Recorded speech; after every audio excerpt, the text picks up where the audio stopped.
So today I'm going to show you how I stratify seeds in the fridge with jars. So to start with, I'll get some glass jars, and I like glass so I can sterilize it. So I'm going to sterilize it is I'm going to put it in a pot of boiling water and boil it for 10 minutes. Then after it is boiling, I'm going to turn off the heat and let it cool down. At this time, I am also going to sterilize the media that I will be putting the seeds in the jars. And this is coconut coir.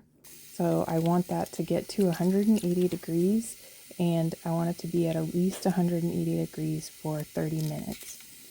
Once it reaches the right temperature and it cools down, I can take it out and go ahead and start packing seeds into there.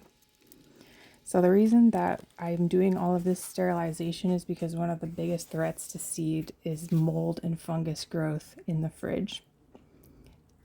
Labeling the jars twice is always a good idea, just in case lids somehow get separated from the jars.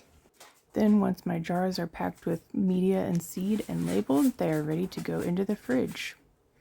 You can also use these little jelly sample jars. They're really nice for smaller quantities of seed. And now we just wait for those seeds to get done stratifying so that we can take them out and plant them.